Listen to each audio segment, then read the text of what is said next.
Good afternoon বন্ধুরা, দেখো আজকে আমি দুপুরে কি রান্না করেছি সেগুলো তোমাদের সাথে শেয়ার করছি। আজকে আমি মুড়িঘণ্ট বানাবো, তার জন্য মাথাটাকে আমি নুন হলুদ দিয়ে মেখে নিলাম। আর মুড়িঘণ্টটা আমি চিড়া দিয়ে বানাবো। চিড়াটাকে শুকনো খোলায় তেলে নিয়ে রেখেছি। এবার ডুমু ডুমু করে আলু কেটেছিলাম, সেটাকে আমি নুন হলুদ দিয়ে ভেজে নিলাম। এদিকে আমি মশলাও করে নিলাম মুড়িঘণ্টের জন্য, আর এদিকে আমি মাছের মাথাগুলোকে ভাজলাম।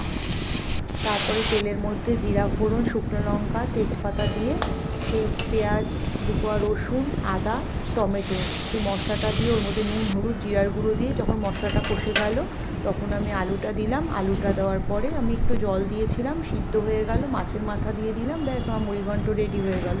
এবার আমি লতি বানাবো। লতিটাকে ভালো করে কেটে ধুয়ে নিয়েছি। ধুয়ে নিয়ে এবার লতিটার মধ্যে আমি কী কী দিচ্ছি দেখো। প্রথমে নুন হলুদ দিলাম আর লঙ্কার গুঁড়ো দিয়েছি।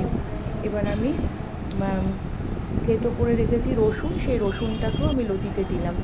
লতিতে দেওয়ার পরে আমি পেঁয়াজ দিলাম, পেঁয়াজগুলো দিয়ে ভালো করে মাখলাম। আর এদিকে চিংড়ি মাছ যে ধুয়ে রেখেছি, চিংড়ি মাছগুলো লতির মধ্যে দিয়ে দিলাম। দিয়ে সেটাকে ভালো করে মেখে নিলাম হাতের সাহায্যে। এবার তার মধ্যে কাঁচা সর্ষের তেল দিলাম, দিয়ে মেখে নিয়ে কাঁচা লঙ্কা ছিঁড়ে দিয়েছি।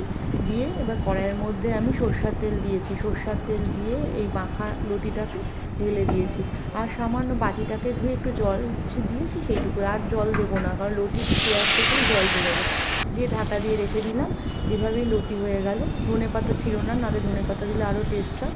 ব্যাস, আমার দুপুরে রান্নাবান্না কমপ্লিট হয়ে গেল। দেখো, লতি দিয়ে চিংড়ি মাছ, মুড়িঘণ্ট আর ডাল আর পেঁপের তরকারি। পেঁপের তরকারিটা কালকে ছিল। ঠিক আছে বন্ধুরা, আমি এখন লাঞ্চ করছি, পরে তোমাদের সাথে দেখা হবে। টাটা।